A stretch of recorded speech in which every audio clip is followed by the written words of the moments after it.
بسم اللہ الرحمن الرحیم۔ صحیح بخاری حدیث نمبر 100۔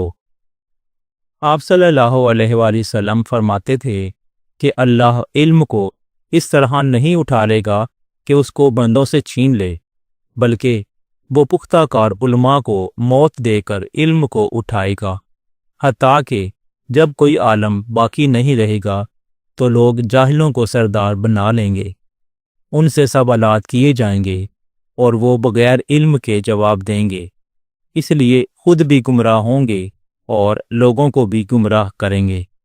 صحیح بخاری حدیث نمبر 101۔ عورتوں نے رسول اللہ صلی اللہ علیہ وآلہ وسلم سے کہا کہ آپ صلی اللہ علیہ وآلہ وسلم سے فائدہ اٹھانے میں مرد ہم سے آگے بڑھ گئے ہیں، اس لیے آپ اپنی طرف سے ہمارے واس کے لیے بھی کوئی دن خاص فرما دیں۔ تو آپ صلی اللہ علیہ وآلہ وسلم نے ان سے ایک دن کا وعدہ فرما لیا۔ اس دن عورتوں سے آپ صلی اللہ علیہ وآلہ وسلم نے ملاقات کی اور انہیں واعظ فرمایا اور مناسب احکام سنائے۔ جو کچھ آپ صلی اللہ علیہ وآلہ وسلم نے ان سے فرمایا تھا، ان میں یہ بات بھی تھی کہ جو کوئی عورت تم میں سے اپنے 3 لڑکے آگے بھیج دے گی تو وہ اس کے لیے دوزخ سے پناہ بن جائیں گے۔ اس پر ایک عورت نے کہا، اگر 2 بچے بھیج دے؟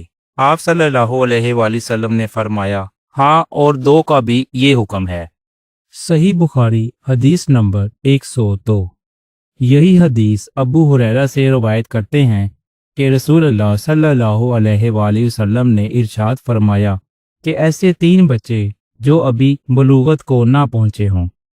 صحیح بخاری حدیث نمبر 103۔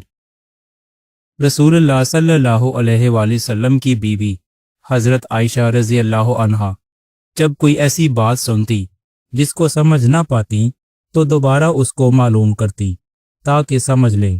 چنانچہ ایک مرتبہ نبی کریم صلی اللہ علیہ وآلہ وسلم نے فرمایا کہ جس سے حساب لیا گیا اسے عذاب کیا جائے گا۔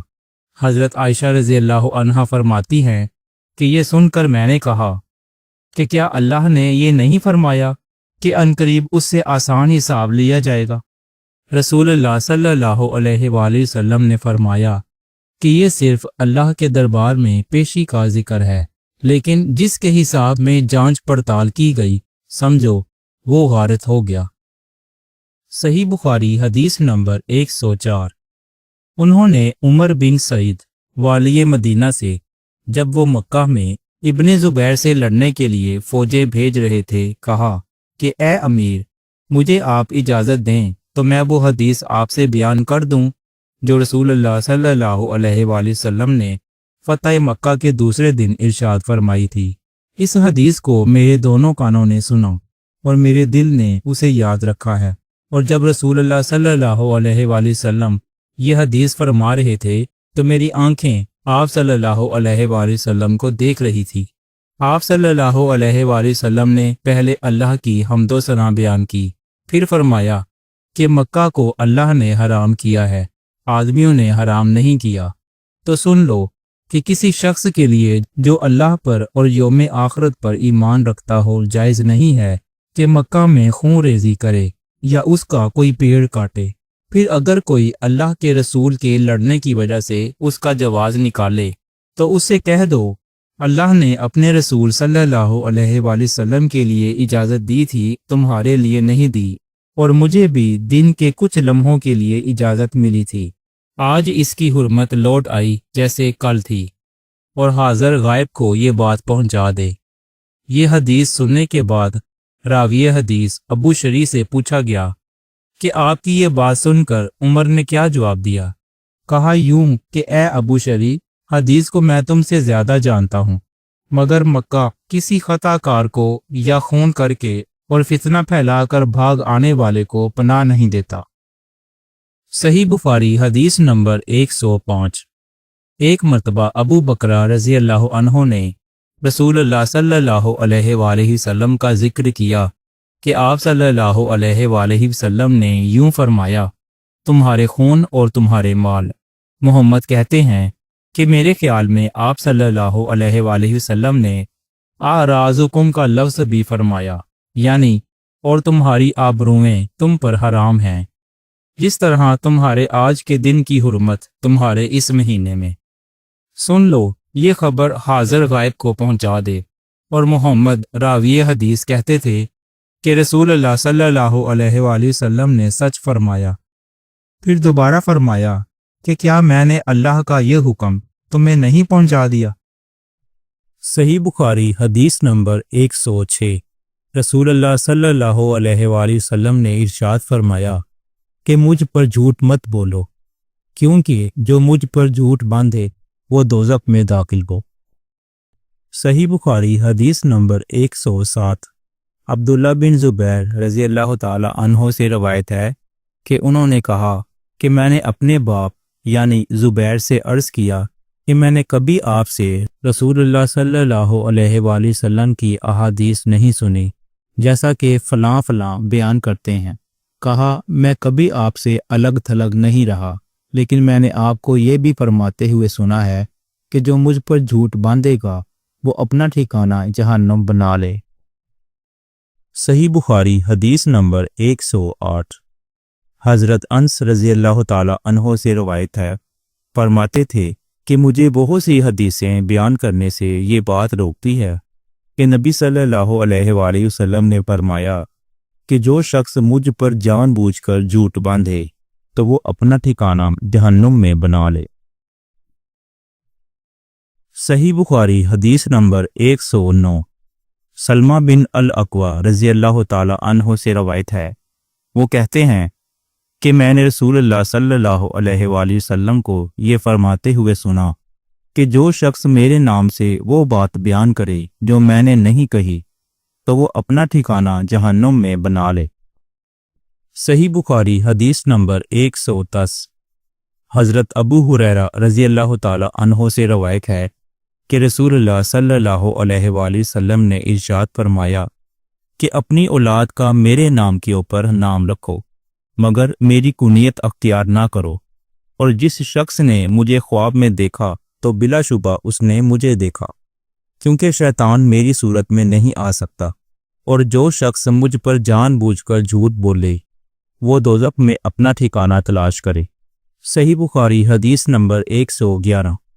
ابو جحیفہ سے روایت ہے، وہ کہتے ہیں کہ میں نے حضرت علی رضی اللہ تعالی عنہ سے پوچھا کہ کیا تمہارے پاس کوئی اور بھی کتاب ہے؟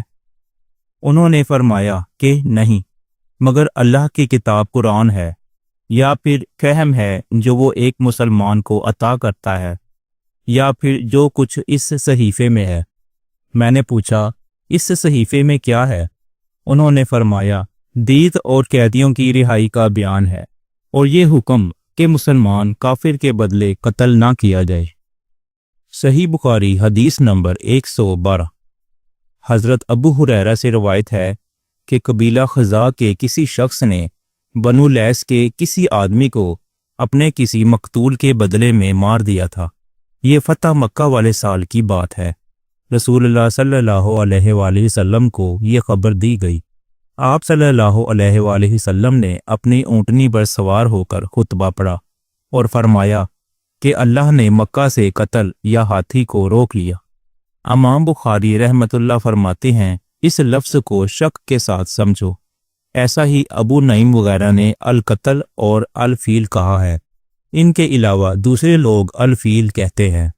پھر رسول اللہ صلی اللہ علیہ وآلہ وسلم نے فرمایا کہ اللہ نے ان پر اپنے رسول اور مسلمان کو غالب کر دیا، اور سمجھ لو کہ وہ مکہ کسی کے لیے حلال نہیں ہوا، نہ مجھ سے پہلے اور نہ آئندہ کبھی ہوگا، اور میرے لیے بھی صرف دن کے تھوڑے سے حصہ کے لیے حلال کر دیا گیا تھا۔ سن لو کہ وہ اس وقت حرام ہے، نہ اس کا کوئی کانٹا توڑا جائے، نہ اس کے درخت کاٹے جائیں، اور اس کی گری پڑی چیزیں بھی وہی اٹھائے جس کا منشا یہ ہو کہ وہ اس شے کا تارک کرا دے گا۔ تو اگر کوئی شخص مارا جائے تو اس کے عزیزوں کو اختیار ہے دو باتوں کا، یا دیت لیں یا بدلہ۔ اتنے میں ایک یمنی آدمی ابو شاہ نامی آیا اور کہنے لگا یہ مسائل میرے لیے لکھوا دیجئے۔ تب آپ صلی اللہ علیہ وآلہ وسلم نے فرمایا کہ ابو فلاں کے لیے یہ مسائل لکھ دو۔ تو ایک قریشی شخص نے کہا کہ یا رسول اللہ صلی اللہ علیہ وآلہ وسلم، مگر اذخر یعنی اذخر کاٹنے کی اجازت دے دیجئے،